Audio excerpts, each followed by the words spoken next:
there has to be some common sense. Yes, sir. They have a car stop in 10th and Ranch, Michael Byler. We still don't know who pulled the trigger.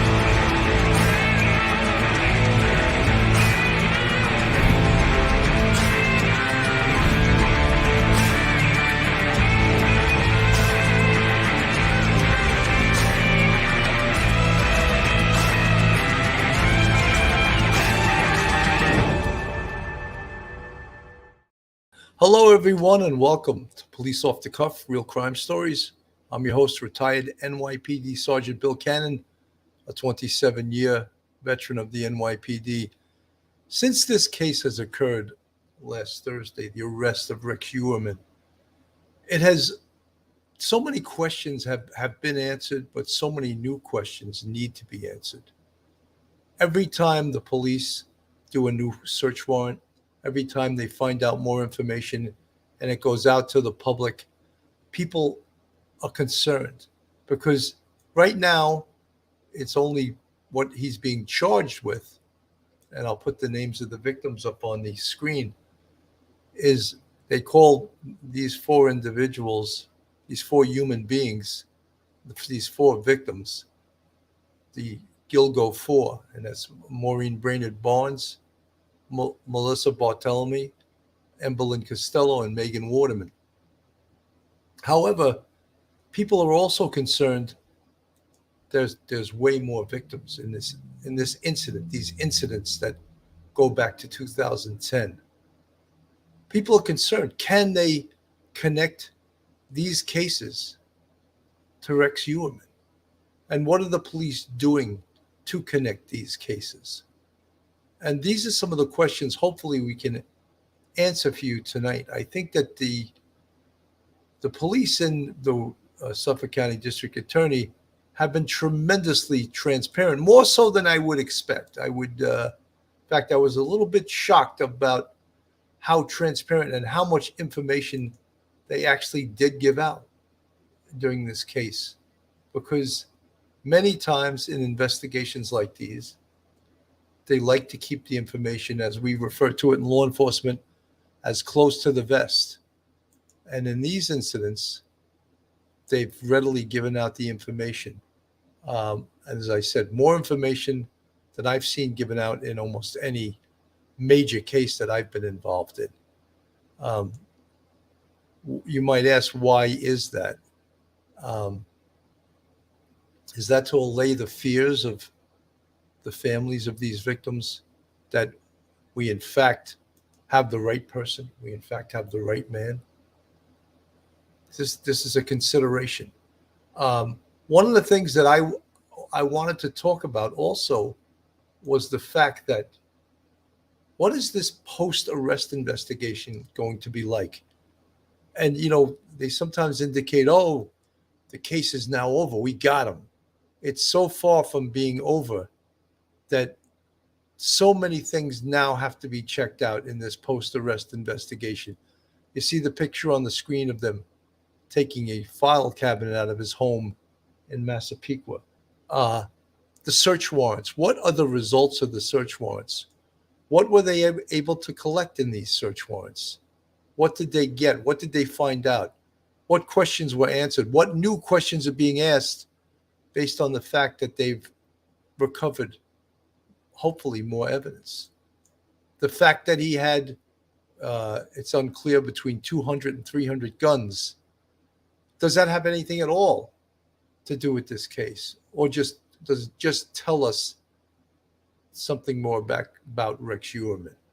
But does it have anything whatsoever to do with this case? Well, it did in one way. It had the Suffolk County Police, the FBI, and the state police take Rex Heuermann down in New York City because they didn't want to have the potentiality that he was going to be close to the guns when they came to arrest him. So let's do it as safely as possible. Let's take him down on the street. And that's what they did. They took him they arrested him right out on the street, right on Fifth Avenue. And we ask a lot more questions. The why. What is the why in this case? Why, if you believe he did these things, why did he do it? Who is Rex Heuermann? When we talk about serial killers these days are actually quite rare because of technology and because of the ability of law enforcement to catch them quicker than the second incident they get to. More technology. We all marvel at these burner phones and how they were able to come up with cell sites and cell site information and track the cell site hits from Manhattan to Amityville to Massapequa Park to places that he traveled in his car. Track these burner phones, and they become a huge part of the evidence against Rex Heuermann. That's all we hear about is burner phones, right? When they found out where he lived, just across the bay from Gilgo Beach, the murder scenes. What are the results, again, of these search warrants? Did they recover any more forensic evidence? Don't forget, if his home was used in these crimes, could the forensic evidence be there 10 years from when these incidences occurred? Could there still be forensic evidence on that scene? That's the question. That's some of the questions we would have. Or did he clean up these scenes? Don't forget, when they tracked the dates he had with these escorts, it was always at a time when his wife was out of town, when she was perhaps in Iceland. That was no accident. That was premeditated. He was doing that purposely. Did he clean up the crime scene? Was the home the crime scene where these horrific crimes took place?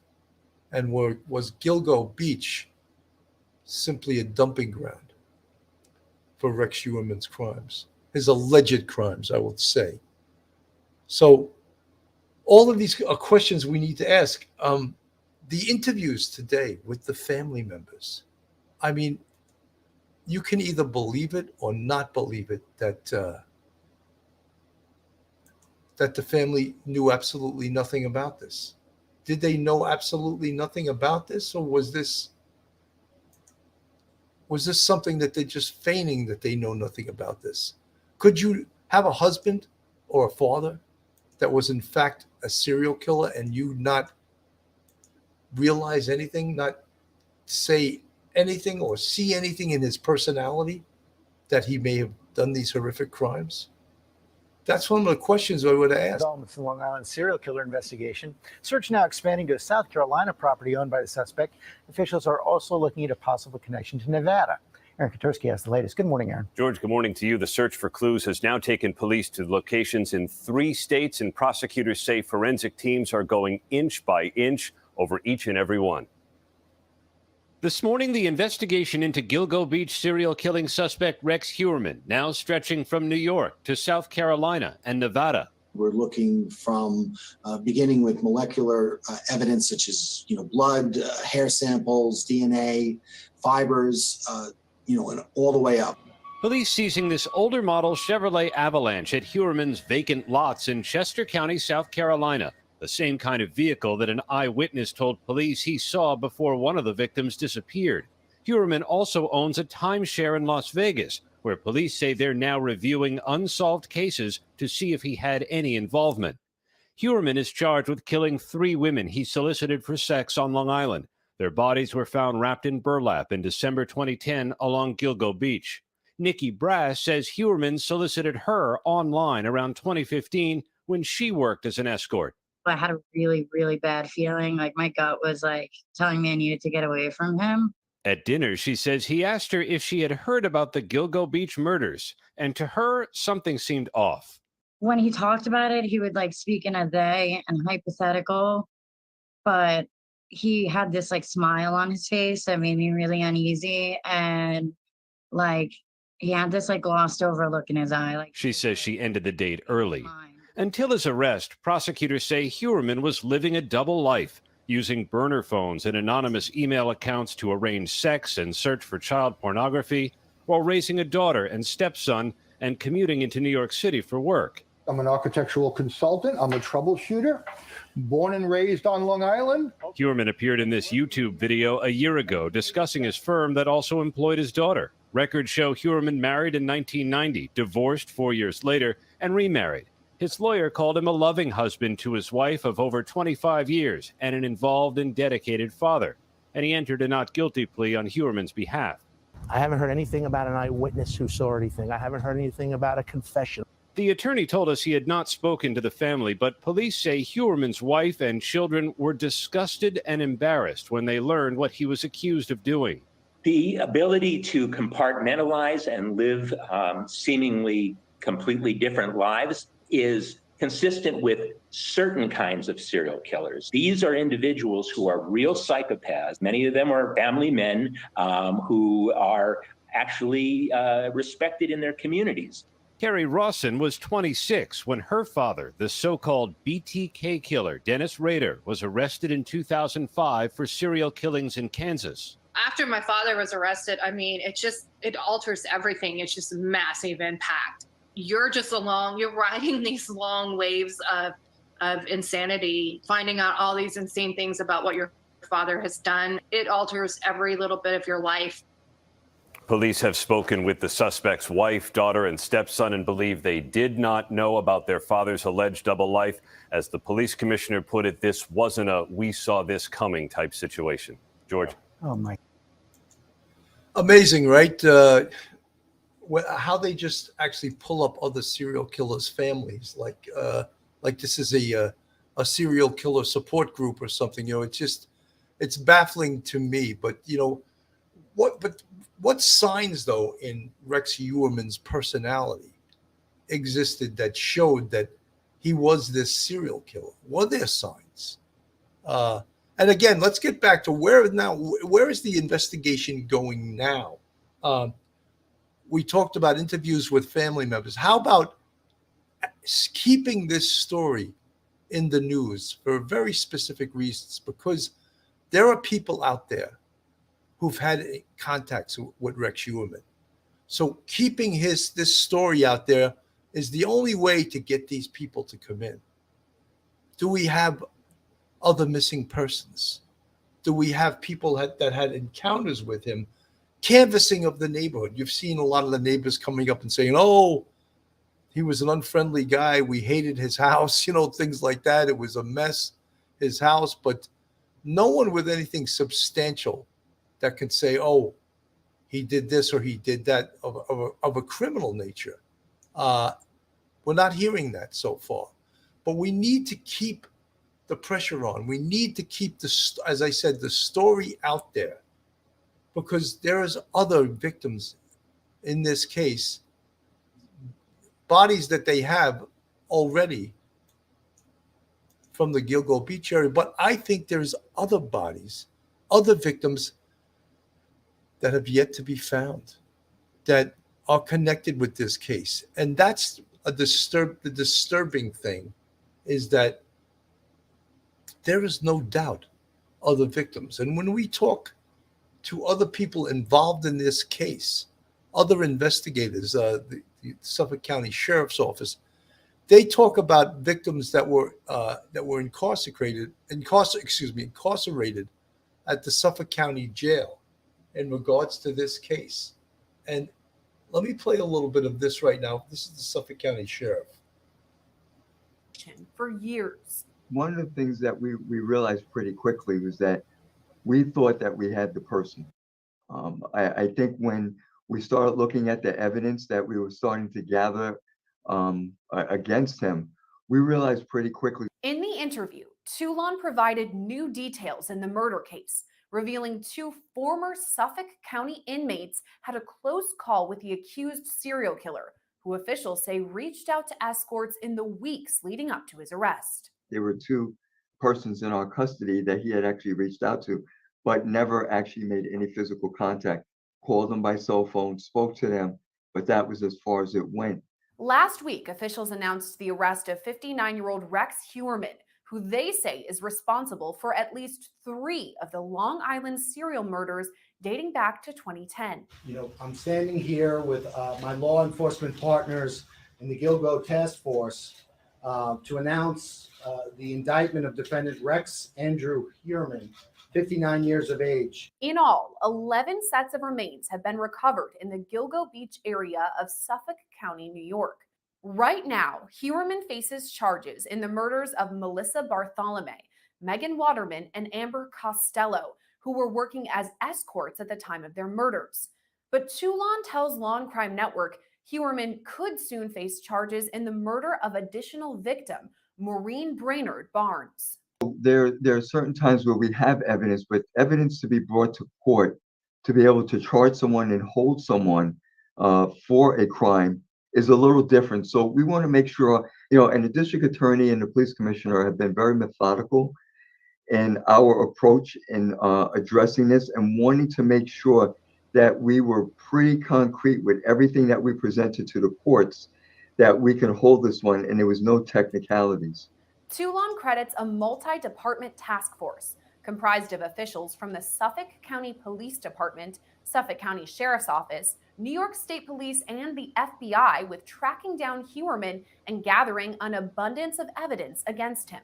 But I can tell you that, each part of the task force brought a different piece to what we were collectively doing together.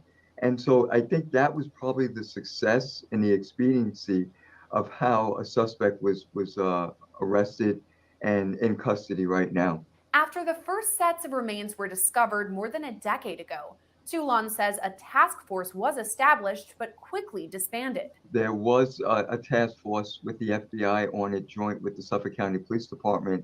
And for reasons that I don't understand, the FBI was removed from that task force.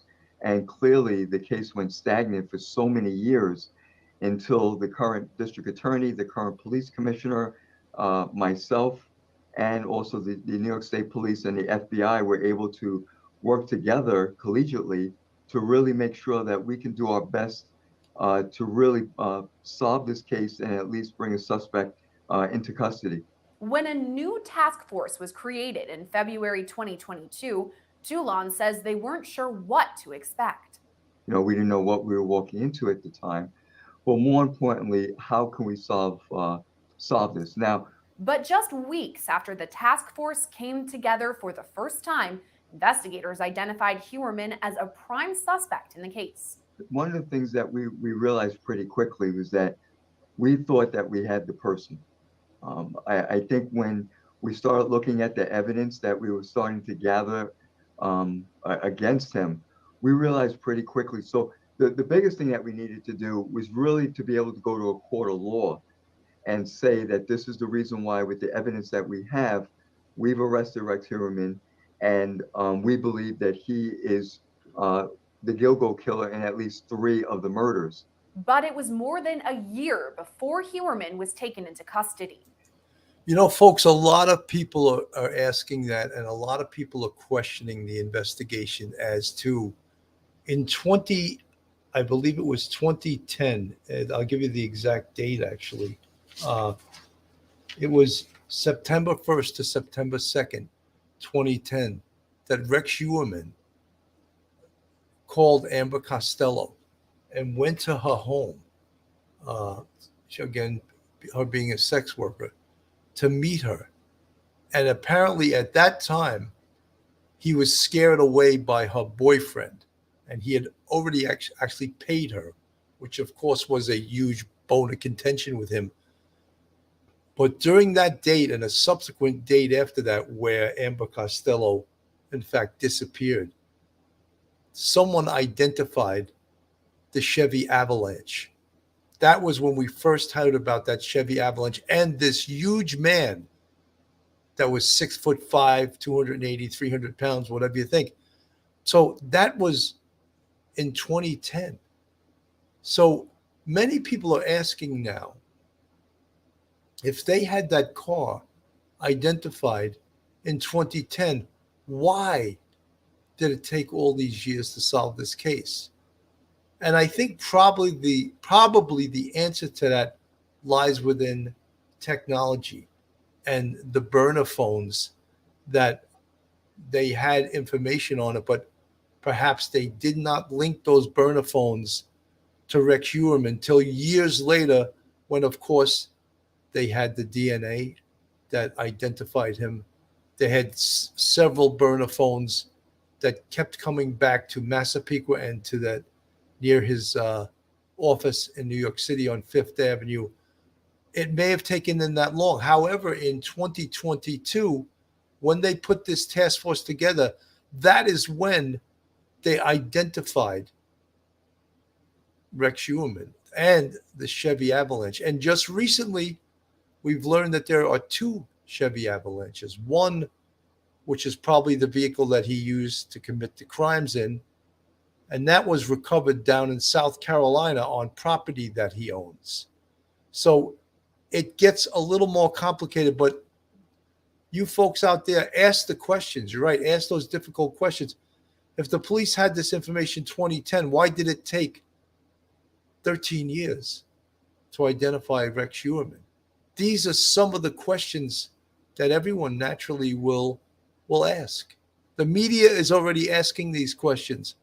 We have to hear the answers from Police Commissioner Rodney Harrison,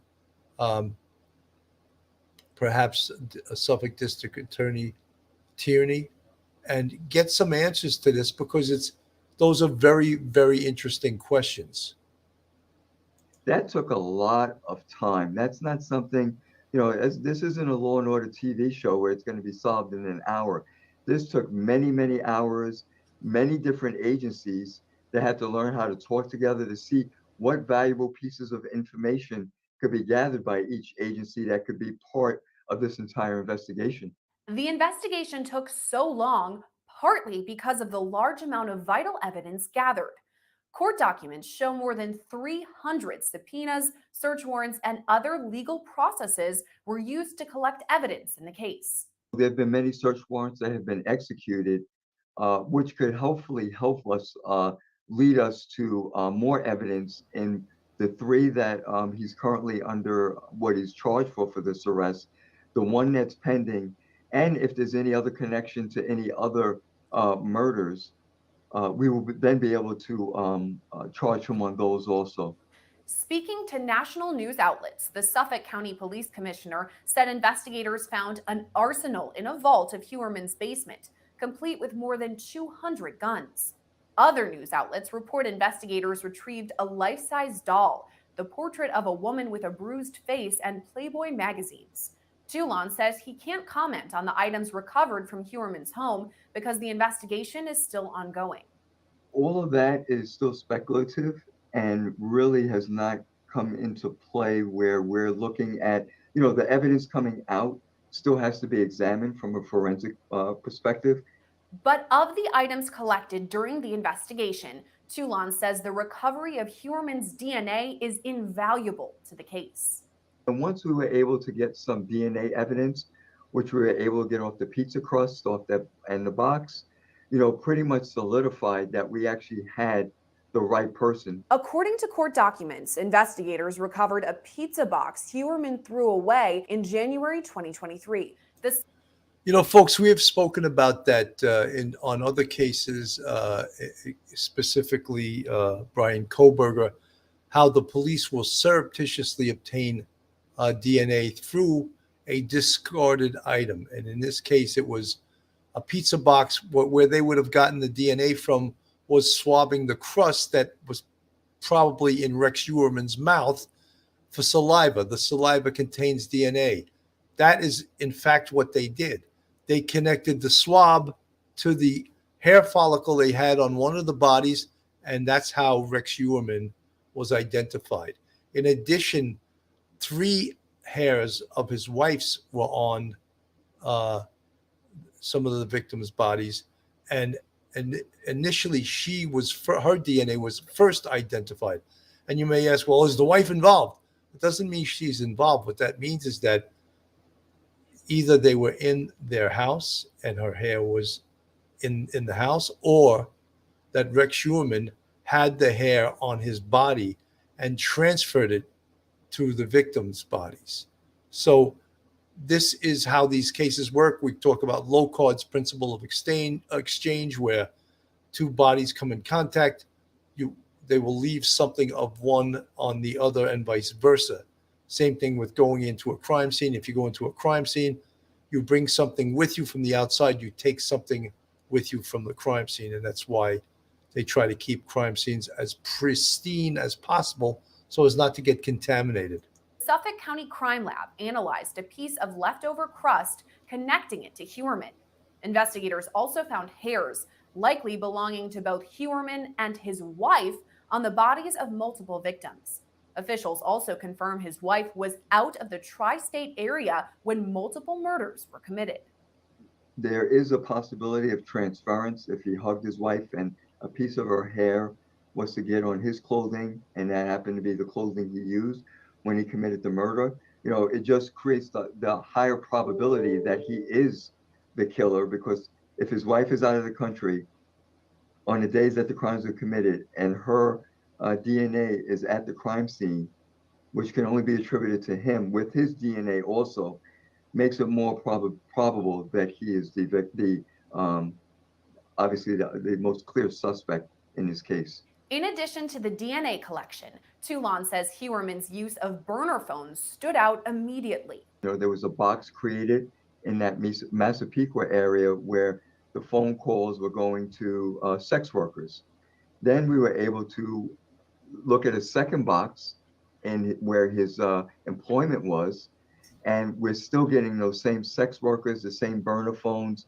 And so now we know that we're on a good lead. Officials say Heuermann used fake names, email accounts, and burner phones as a means of contacting his victims. On multiple occasions, investigators used his American Express records to show he was in the same location as multiple of the burner phones when they were used to contact victims. But he reached out to potential victims too. That are victims of human trafficking, and asking them. We did come. You know, folks, none of these things that we're hearing about are simple. They're voluminous in nature. And again, I talk about investigation to the lowest common denominator, to make it as simple as possible, to talk about connecting the dots. And here with the burner phones, here you have them checking his American Express records against the burner phones to back up what they're saying. Also, the burner phones, the reason they're called burner phones is because when you buy these phones, you don't have to give your name. So the only thing perhaps they could track is a number, the cell phone number, but that doesn't come back to a name. So that is how they're connecting the dots here. And again, none of this is simple investigation 101. It's not simple at all. It's very complex, and it takes a lot of investigators, a lot of talented investigators, a lot of investigators that are experienced in using these cell phones. So it's being oversimplified right now, but for sure it's not that simple. Come across two individuals that he actually reached out to by phone. There are various social media platforms that sex workers use to communicate with each other. In the years leading up to Heuermann's arrest, Toulon reveals the alleged killer reached out to multiple women in regards to sex trafficking. He says the information was gathered when two women who had previously been in touch with Heuermann were booked into the Suffolk County Jail. If a John was to pay, give them a very good tip, they can put that and they'll put the phone number of the John. This way, when that phone number, when that John tries to reach out to another sex worker, they know that phone number, that particular individual gives a good tip. If someone was extremely aggressive, if someone was abusive, that's how they communicate. And so these are some of the things that we were able to uncover inside. Folks, you get an understanding here as to why the Suffolk County Sheriff's Office became involved in this information, and for intelligence reasons, invaluable information. Look at this information that was coming from sex workers who were passing through the jail and passing this on to the Gilgo Beach task force. Again, invaluable information. And that's why the forming of this task force was really probably the catalyst in solving this case. Folks, just so you know, I was supposed to have FBI Agent Bobby Chacon on tonight. I actually don't know what happened. Bobby Chacon is a fantastic guest, and I'm disappointed that he's not here, but I don't know if he had a problem or there's some kind of technical problem. But if he does come on, I'll get him right into the conversation. And it wasn't that I was saying he wasn't coming on. He's supposed to be on the show tonight. And again, I'm disappointed that he's not here. But again, I have to be able to take the reins and go by myself if that happens. Some of the things also when we talk about the canvassing of the neighborhood, talking to the people in the neighborhood, who was he? What did he do? Do you have any information that will help in this investigation? How about interviews with workers that he interacted with or were clients? Already that's bearing fruit in the city. Someone in the city said he was a creepy guy and he scared her away. So people even in his work had interactions with him that sort of raised red flags in regards to who Rex Heuermann is. His financial records, they alluded to that a little bit just before with checking his American Express card against the burner phones. What's he spending his money on? Where has he traveled to? I would be so interested in knowing where he has been in the last 25, 30 years. Has he been out of the country? His wife is from Iceland. Has he been to Iceland? If he has, I would be touching base with the Iceland police, Interpol perhaps, if he's been to Europe. Let them know what we have here. Already he's in CODIS, the Combined DNA Index System, which is run by the FBI. A teletype message, of course. I mean, of course, police departments watch TV and are on social media just like everybody else, but an official teletype message from the Suffolk County Police to every police department in this country. We've arrested a have arrested message. We've arrested Rex Heuermann, and this is what he's being charged with. This is his modus operandi. This is his signature. If you have any cases that are fitting this modus operandi, this signature, contact the Suffolk County Police at such a number. All of those things are so important to put this out there on a national and international level. And let's make sure that if there are any other victims, that he's charged with that. And he's held accountable for every single victim that he potentially could have killed. Jennifer, thank you so much for the $2 super sticker. He has 3 places in my state of South Carolina. Scary, right? So that's all part of the investigation. Folks, this is Police Off the Cuff, real crime stories. If you like real crime, true crime from a police perspective, then you're in the right location. Go on our YouTube, hit that subscribe button, give us a thumbs up, and ring that bell. If you want to support us financially, we have a Patreon with 3 different levels. And you see the folks with the green font, they're part of our YouTube channel members. And we have 5 different levels in our YouTube. And you can join our YouTube. Those are our fans, our friends, and our subscribers.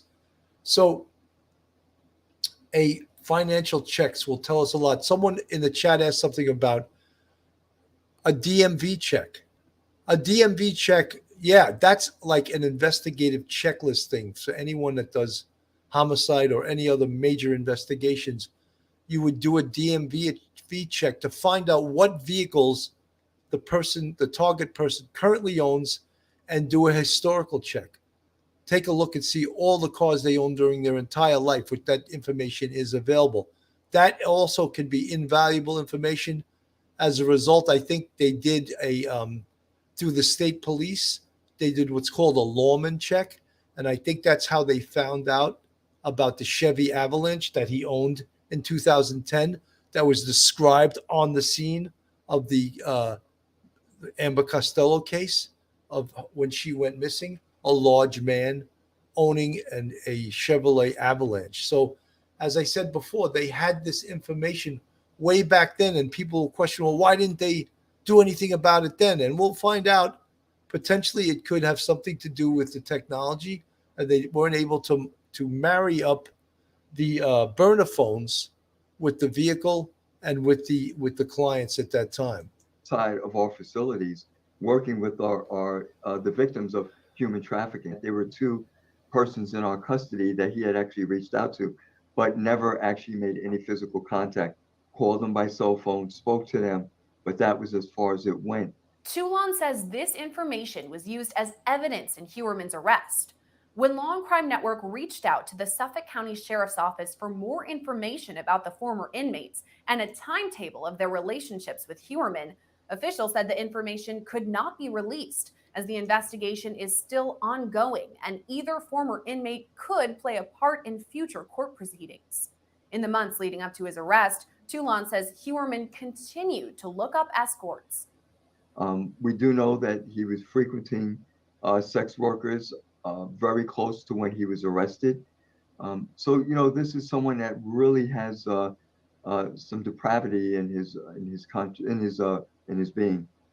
Toulon says he's seen Heuermann twice since his arrest, once in the Suffolk County Jail and the other at Heuermann's arraignment. At the arraignment, from what I saw, you know, was someone I didn't see any contriteness or any emotion. He did what he was told by the court officers. After the judge had remanded him to the custody of the sheriff's office, he then went back. He was processed by the court officers and then transferred over to the Suffolk County Sheriff's Office, where we have him in a housing area under different precautions that we may have than with other incarcerated individuals. Inside the Suffolk County Jail, Toulon confirms Heuermann is being held on suicide watch. Anyone that comes in with any type of notoriety, especially if it's media worthy and the heinousness of the crimes that he's being accused, we would want to put them in a separate area because we wouldn't want anything to happen. You know, folks, it would always go into jail in the prison care system. It'd always be a feather in someone's cap if they could,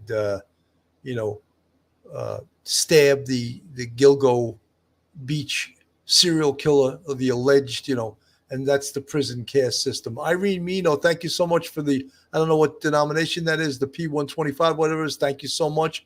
Very much appreciated. Folks, it's, there's also Jennifer. Thank you so much for the $20 super sticker.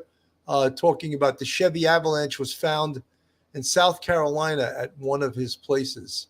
Yes, that's a scary thing, right? Apparently, he had more than one of those cars, and I wasn't aware till just today that Rex Heuermann has a brother, a younger brother. So I'm not saying his younger brother is involved in this, but surely that should be part of the investigation. We need to look into that. We need to look into the possibility. Apparently his brother lives down on his property in South Carolina. What's on that property in South Carolina? Have they, of course, the Suffolk County Police, the FBI, have notified the South Carolina police about what we have? Will they get a search warrant to dig up the property, see if there's any victims on that property? These are some of the things that they will have to follow up. Tips. We talk about tips, folks. And one of the reasons I said it's so important to keep this case in the media, because someone may see him on TV, the picture of him, and say, that's the guy that approached me this night.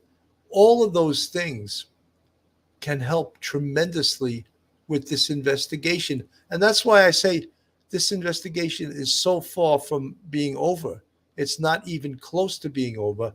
And the families that have lost loved ones in this case, they want closure. They want this case to go on. They want to find out what happened to their loved ones. We want justice to be served in the courts, not in the jails. So we do have staff videotape. We want to make sure that everything is done to make sure that this individual is brought to justice. He is under suicide watch, but that's under our mental health. They're not employees of the Suffolk County Sheriff's Office. And so if he was to stay on a suicide. When asked whether there is another suspect in the case, Toulon had this to say. Personally, at this point, with all the evidence that we have, no. I believe that we have the suspect in custody. He says it was a, quote, sigh of relief for the community when Heuermann's arrest was announced. So not only for the victims, but the victim family members, because they're the survivors that have lived through this for 13 years, basically, some of them, where there's been no reports of their loved one, there's been no progress on the case. And there was a huge, huge collective sigh of relief Thursday when he was brought into custody, Friday at arraignment, Friday when we held our press conference, that we can all just say, you know what, we're going to continue to fight for these victims, regardless of their status, regardless of what people think of them. They were human beings, they were sisters, they were daughters, they were aunts. And we want to make sure that we could bring them, the individual, to justice. For families who have not yet received closure, Toulon says the investigation is still underway and could yield more charges against Heuermann. The one thing I can tell those family members is that we're still going to be relentless in the pursuit of bringing justice to them and their loved ones that have perished. This isn't something where we're resting on our laurels and said, we got 3, possibly 4, and we're good. No, we're going to keep pushing and seeing where this investigation takes us. We don't want to lead the investigation. We want the investigation to lead us. Amazing, folks. Jane C., thank you for the $9.99 super sticker. Susie Q, Down Under, thank you so much for the $2 super sticker. Down Under must mean you're in Australia. Welcome to the show, the Police Off the Cuff show. So, folks, all of these things, I mean, when you can't think of how many more investigative things must be done with this case. And where is this case going to take the investigators to? Of course, right now, we know already it's going to take them to South Carolina. There's no doubt about that, right? They're going to be going down to South Carolina because that's where the old Chevy Avalanche was down there. Apparently, he gave that vehicle to his brother. Folks talk about, when we spoke about trophies in this case, and let me just give you a good example. That's why it is so important that you have good investigators that do thorough interviews when a victim or a person disappears. What were they wearing? What type of jewelry do they have? Do they have anything unusual, an unusual belt, an unusual pocketbook? And all those things must be documented, because in a case like this Rex Heuermann is a psychosexual serial killer and likes to take trophies. We mentioned that on other broadcasts. And what does that mean? Property that belonged to the victim. A pocketbook, a belt, panties, a bra. Because these trophies is how a psychosexual killer like this relives the crime. Another point to these cases is that not only do they take trophies, but in many of these cases, they go back to the scene and they revisit the scene. And that is very common with many serial killers, that they'll revisit the scene of the crime to relive the excitement of this psychosexual crime. The psychopathy, sexual predators like this have no empathy. And part of their empathy and part of their thrill they get through the pain that they inflict on their victims, which is so disturbing when you think about it. It's so really, really disturbing. And to think that that's who this guy is. He's a psychosexual predator who gets enjoyment out of other people's pain. And that in itself is just so disgusting and so really hard to understand, that another human being could get pleasure out of hurting someone like that. And we had Dr. Joni Johnson on last week, and the psychopathy, of course, of this, and she's interviewed thousands of major crime people, hundreds of serial killers. and she understands their psychology. The whole point that Rex Heuermann was viewing sexually sadistic porn on his computer. That in itself, of course, is so disturbing that that's what this guy, that's who this guy is, you know. And again, when you hear his attorney say, "Is there an eyewitness? Do they have anyone?" You know, come on, dude. We've been through this before. We talk about circumstantial evidence, and circumstantial evidence sometimes being the most powerful evidence you can possibly have. And when you have a lot of it. This investigation is still ongoing. The task force will remain intact. We'll continue to search and follow any types of tips that may come in the Crime Stopper hotline or things that we may recover that may lead us in another direction. But he's definitely somebody that I'm glad that we got off the street. Compliments to the men and women of the task force, but there's still a lot more work that needs to be done. So it's going to take a little time. I'm not sure exactly what the time frame is, but because the hair follicle was somewhat damaged and trying to match the DNA connected to the hair, it may take longer than we anticipate. But if it does come back as a match, then we'll definitely charge him with the murder to Mrs. Barnes. The case was in the grand jury and we were looking for that indictment. And there was a belief that possibly some of that information might have gotten out. So in order to make sure it didn't get to our subject, Rex Heuermann, we thought that was important and imperative to move in on him that day. When we initially informed them about their husband, their father, they were shocked. They were disgusted. They were embarrassed. So if you ask me, I don't believe that they knew about this double life that Mr. Heuermann was living.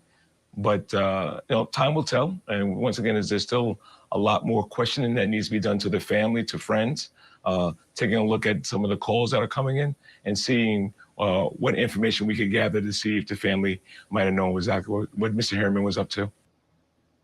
What really stuck out to me was the description of the reaction of the family. They were shocked and embarrassed and disgusted. Wait a minute, how about like, no, you got the wrong guy. My husband wouldn't do that. My father wouldn't do that. I mean, to me, that's very telling. If that's an accurate description of the reaction of the family, I mean, if it was like your father or your husband or your dad, would that be your reaction? Like, oh, I can't believe he did that? Or would it be like, no, he didn't do that? Wow. Well, absolutely. I think, you can never gauge the reaction of family members. Shocking. But does someone maybe down deep maybe have an idea that this person is who the police are telling you he is? Could they have down deep thought that their father was this guy? I'm sure some of the ugly things he's done out where they weren't aware of raised its ugly head in their relationships with him. I find it hard to believe that he would have been a father knows best type. I just can't believe that. I think that he must have showed signs of being this, as Police Commissioner Rodney Harrison said, he showed signs of being this monster, And a lot of times with someone of this size and this girth, 6'4", 6'5", 6'6", whatever he was, he looks to me that he weighs well over 300 pounds. I mean, I've seen people that weigh over 300 pounds, and he's one of them. There's no way he's 265 or he's over 300 pounds. He was probably in his life, his day-to-day life, a bully, and used his girth and his size to get what he wanted. And that sweet person that he pretended to be, obviously he was not. Schmitty, thank you for the $10 super sticker. Sergeant Bill, thank you for your ongoing level-headed podcast. You get praise where it's due and put victims first. Honorable, thank you. In this case, the preservation of evidence is phenomenal. Thank you. Schmitty, thank you so much. Thank you for all your support And thank you guys. And I apologize.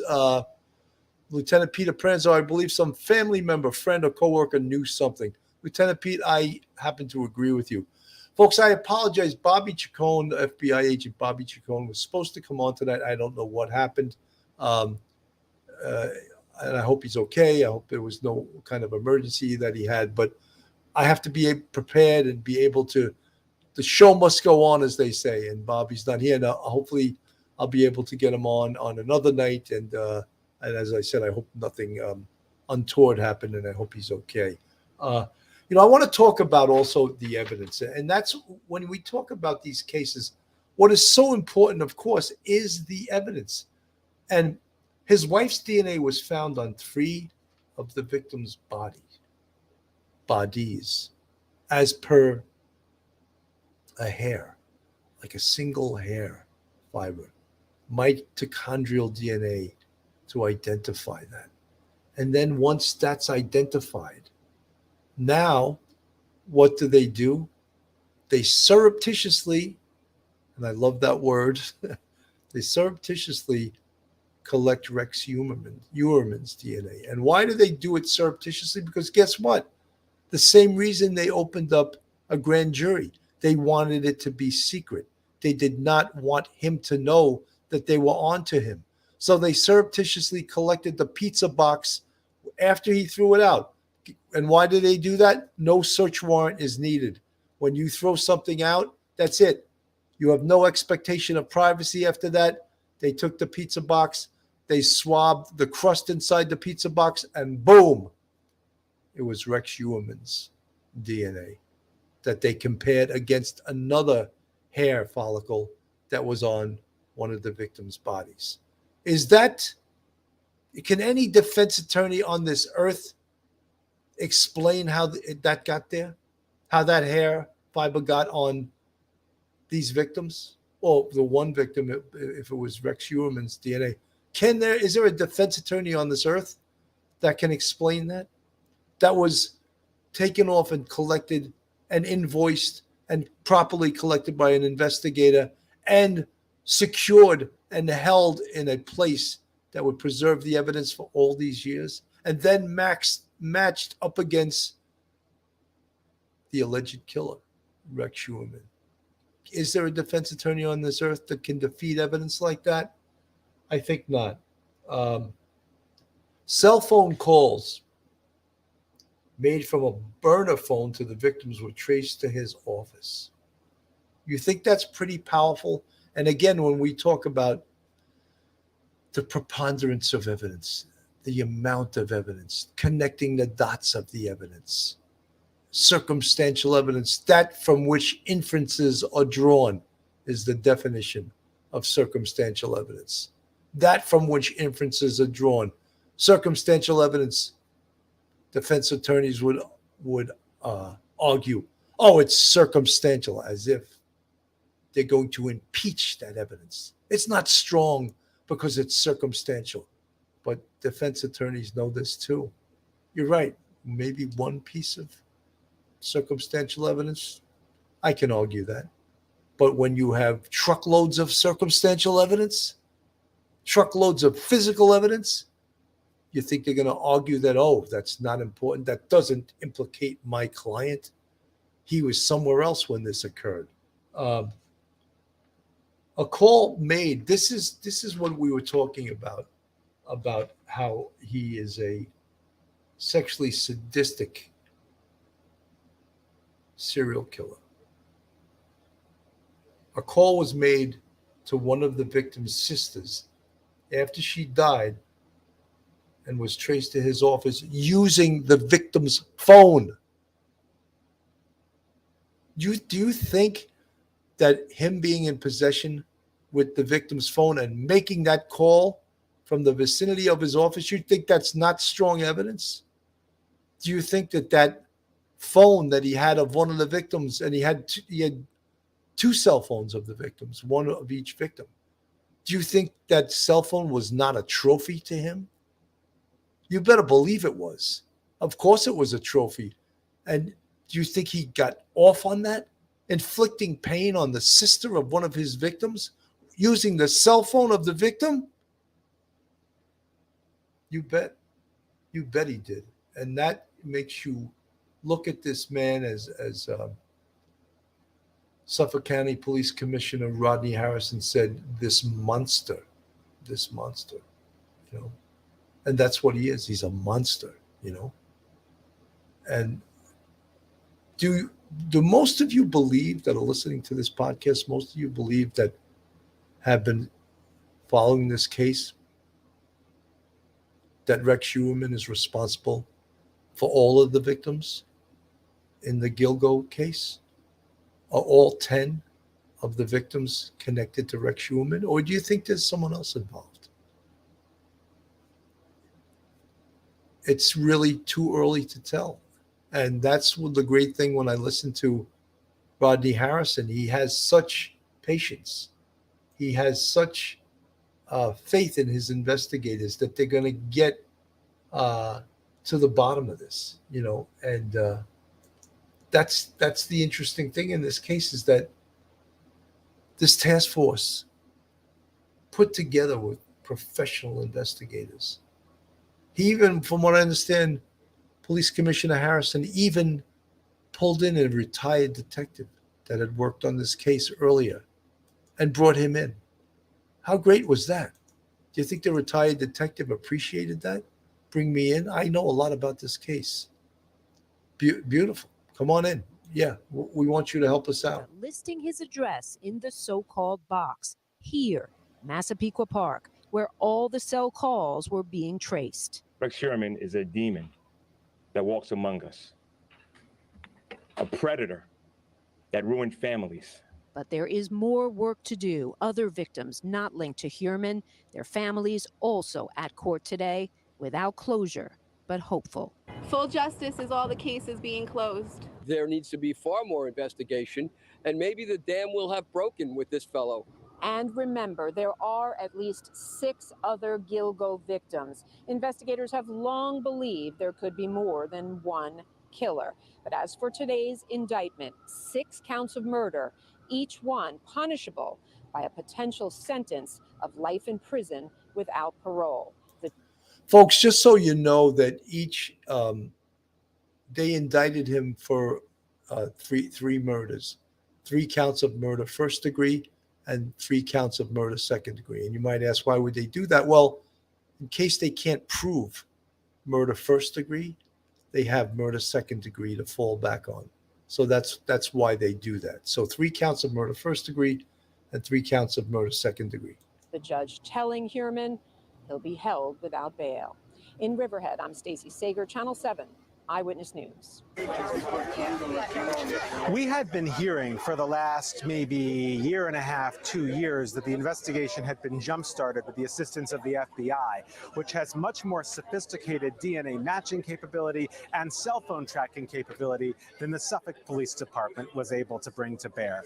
And so we can show you some video of actually images that we saw in the criminal complaint in Suffolk County Court today. Investigators found selfies that Heuermann allegedly took with those burner phones, which he then posted online to search for escorts, to search for sex, frankly, and perhaps lure his alleged victims. We also learned about how they used DNA to match him to the victims with whom he is charged. Hairs that did not match those victims that belonged to a man that were found on the scene so many years ago. Well, investigators, once they were on to Heuermann, they waited for him to throw out some trash. He threw out a pizza box, and on that pizza box, according to the indictment, was a crust inside the box that he had not completed eating. And from that pizza crust, they were able to find enough of his DNA to match with the hair found on the victims at the scene. And that was a key piece of evidence that helped get to this location, this point today. Back live here in Massapequa Park, this is a very small residential bedroom community. A lot of law enforcement people live in this neighborhood, and a lot of working law enforcement now have surrounded the house where Heuermann lives with his wife and 2 children. Eyewitness News reporter Christian Thorne spent the day here in this neighborhood with how people are reacting to the alleged serial killer next door. It's a shocker. It's scary. A crime that has captivated the world, a true crime story of movies and books, has come down to this quiet neighborhood in Massapequa Park. Neighbors still can't believe one of the suspected Gilgo Beach killers was living among them. Oh my God, I think I know who it is. The crowds only grew throughout the day, from neighbors to people from all over Long Island who wanted to get a glimpse of Rex Heuermann's house. They saw the investigators in hazmat suits, a car being towed out of Heuermann's driveway, and something else hidden under a large tarp. It was like watching a movie. And for those who have been armchair detectives on this case for years, it's a day they never thought they would actually see. I saw it on Facebook this morning, and I was at work, and I was just like, listen, I got to take some personal time. I got to go down here because this is a big case. Shocked, but we got to see how it plays out too. We're talking about the Gilgo 4, so you all know that's not the end of the story, right? We still got the Manorville stuff. We still got a lot of the the other victims. Folks, what makes this case so difficult is the time that has gone by since these murders occurred. And we're talking 10 to 12 years. 12 years has gone by.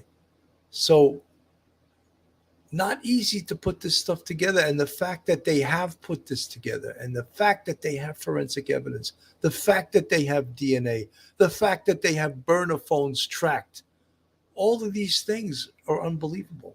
And again, we spoke about it on other episodes that the technology has raced past the art of investigation.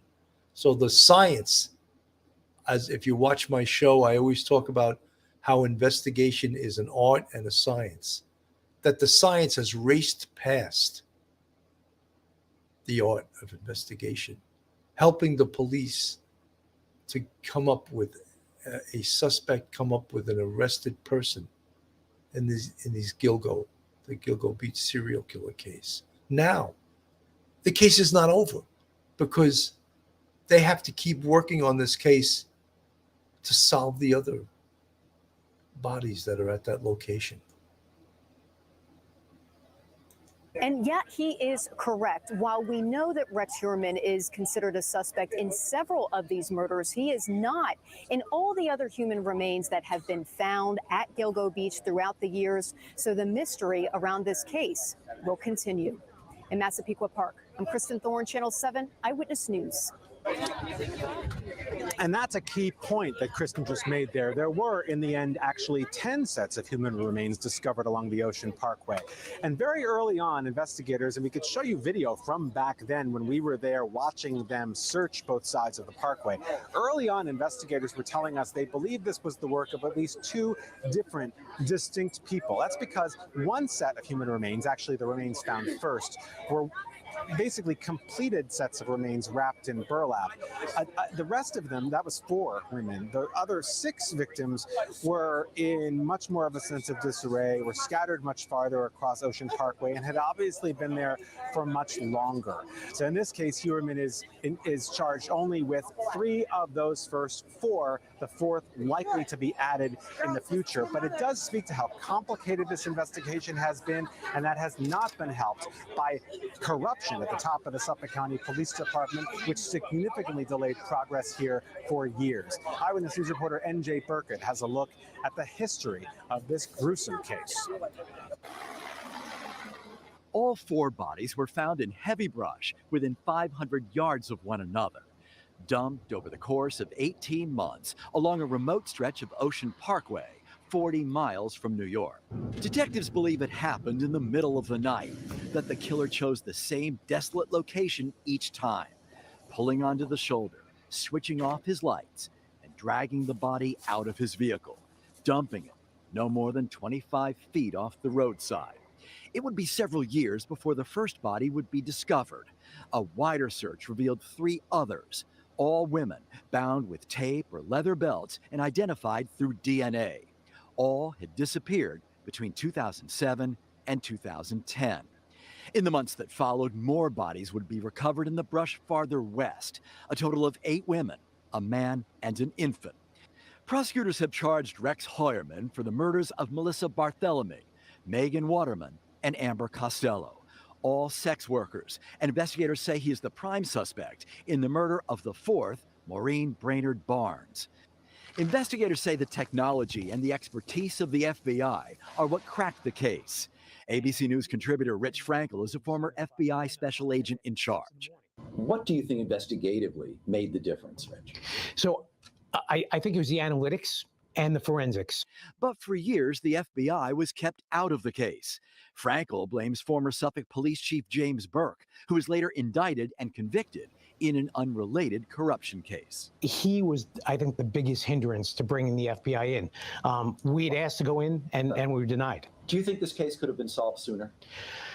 I don't know if the case could have been solved sooner, but I think there could have been a lot more movement on the case sooner. They did assist in trying to locate other bodies in that area.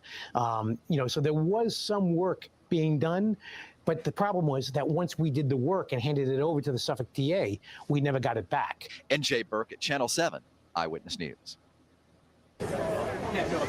And for more on this landmark case, we have a very important guest. Bob Boyce was the chief of detectives at the NYPD. He's now an ABC News contributor. Bob, thanks so much for joining us. It's good to talk to you. Good to be here, Josh. Thank you. Folks, I want to go to a very quick commercial, and then I'll get back to former chief of detectives Bob Boyce. Folks, if you're looking for a great defense attorney in the New York metropolitan area, then Joe Murray is your man. Joe's a retired NYPD police officer and a fantastic defense attorney. You can reach Joe on his cell at 718-514-3855.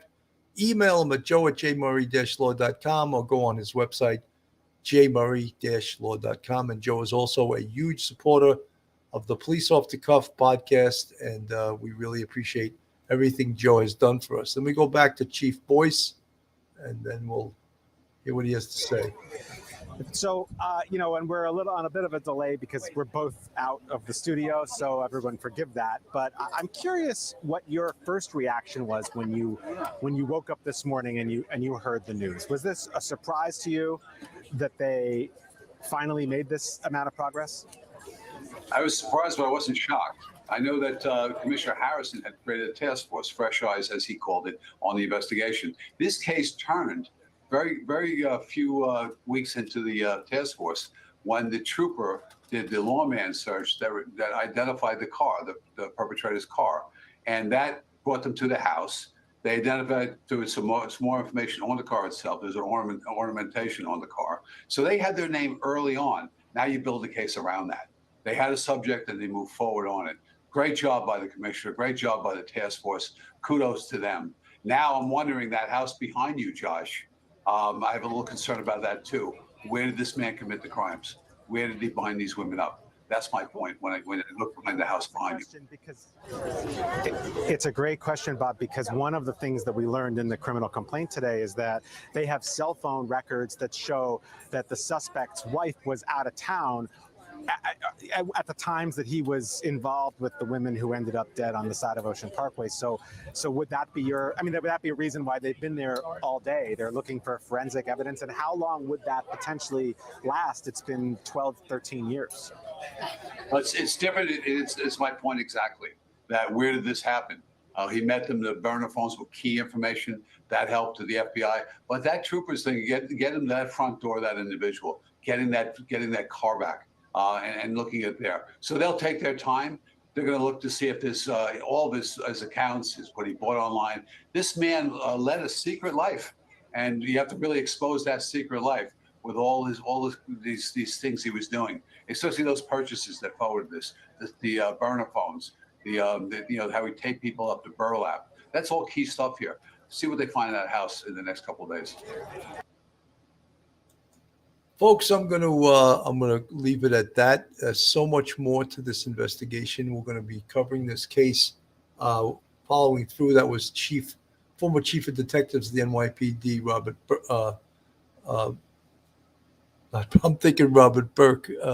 Robert Boyce, and so there's so much more to this case, and we're going to be covering. I apologize this evening.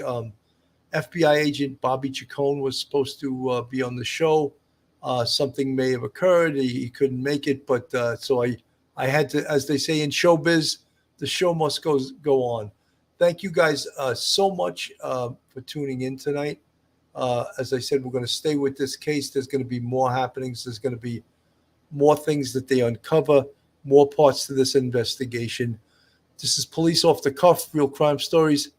Have a great night, and God bless everybody.